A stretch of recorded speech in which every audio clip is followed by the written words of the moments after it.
All right, y'all. So, here you go. It's BMT. Um, right now, I'm just picking up some food. Originally was I was finishing up on some stuff. Um, we dropped off a worker or two.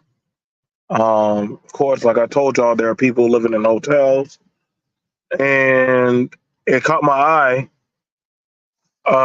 It caught my eye because I saw a boy outside. Now, this boy, he literally had to be about what? At least about 15, 16 years old. He wasn't that old. You know what I'm saying? One of my associates was like, yeah, they've seen him out there before. He usually be out there trying to sell his little dime bags or keep watch. And I'm like, it's freezing cold. And I hear this boy, he's out there sitting under the staircase. And as they're talking to me and telling me about him, they've seen him yelled at, they've seen him struck and hit. They've seen, people laugh. He tried, he's trying to fit in with older men, but he's sitting outside now. Naturally, of course, everybody's like, "Well, where's the mother? Where's the father?" Um, and right now, I got to take it at one step at a time. You know what I'm saying? Like when I walked up to him, first thing he asked me is if I'm buying. I'm like, "Well, if you're gonna ask that question," he was like, "Well, if you're gonna you got time to talk to me, you need a push." That's fair enough. I could already understand he's in defense mode. I can understand he's in defense mode um, because, he's already been abused. This is a teenager being abused. Sad fact about it is when the older black boys get, the least likely they are to be received or adopted or given a home. That's just a fact. They're not they're not really taken into homes. They're not really received. So what happens is nobody nobody takes on these young men, right? Hold on. And so I get a lot of people say BMT don't get involved, but see, I'm a little bit different from a lot of y'all because I actually go to these places. You see this right here? This is downtown. Once you get past that Citgo and you go over this bridge, bruh, you better keep your doors locked. Once you go over this bridge at 12 o'clock at night in Charleston, you better lock your doors. Listen, it's a doggy dog world. These little youngins have no problem running up and stealing. They see you, you can't, you'll be a fool as a woman to walk these streets at night unless you work in the streets. Hold on, hang on. Let me.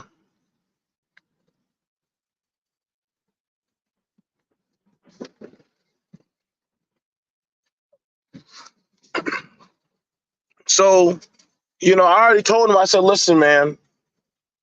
I said, listen, man. I'm not trying to control you or hurt you or harm you. I just want to feed you. Did you eat? Nah, I didn't eat nothing. I could tell you didn't eat, man. You shivering like a dog. He said, I ain't no boy, I'm a man. Once, see, when a lot of these young people got to remind you, they not a woman, they not a girl, they not a boy, they a woman, they a man.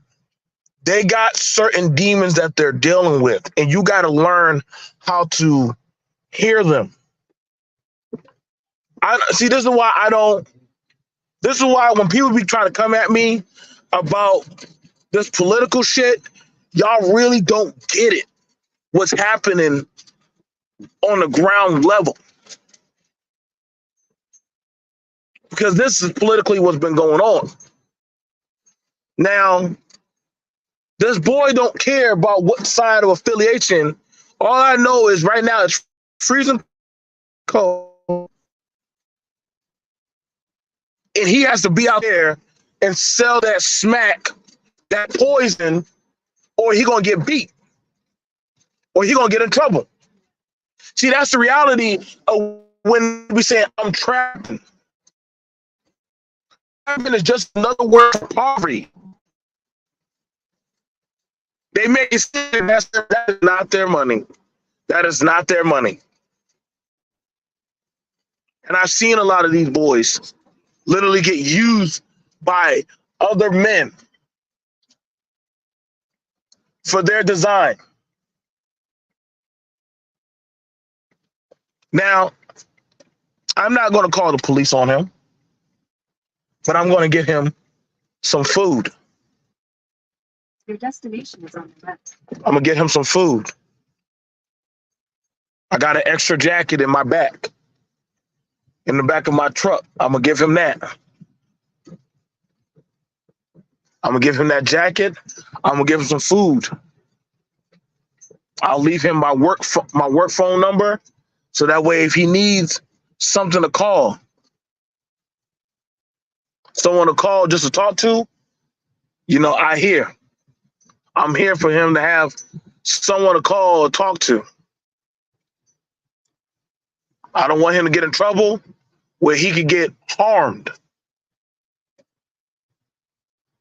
because this is somebody's turf. So I know a lot of people thinking that it's like TV. No, man.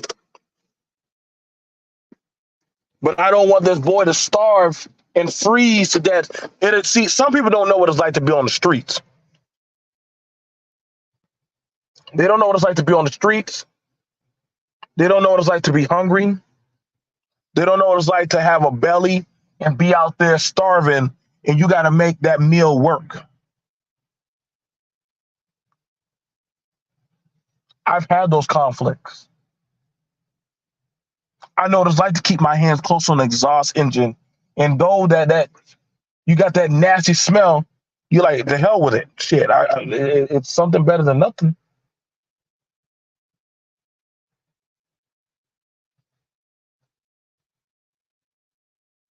And I get it. I know some people are gonna be like, "Oh, BMT, show him." I'm not gonna humiliate him.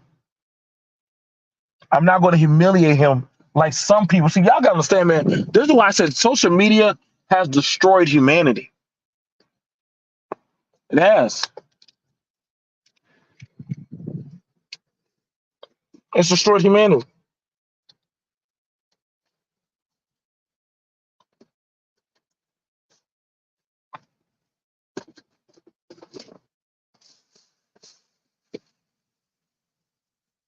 I'm not gonna put no camera in his face.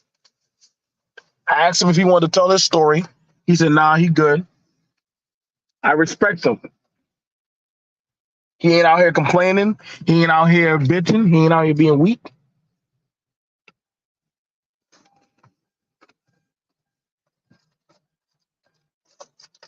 But I'm gonna keep him sustained.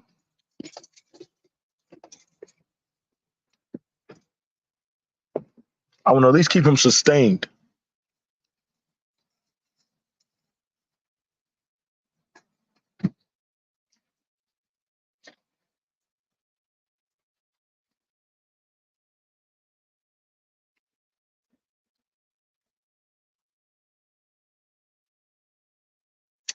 Y'all see that right there? That's somebody sleeping in their car.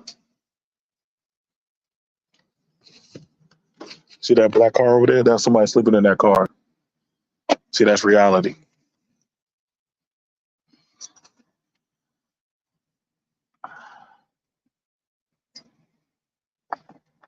Trying to tell y'all.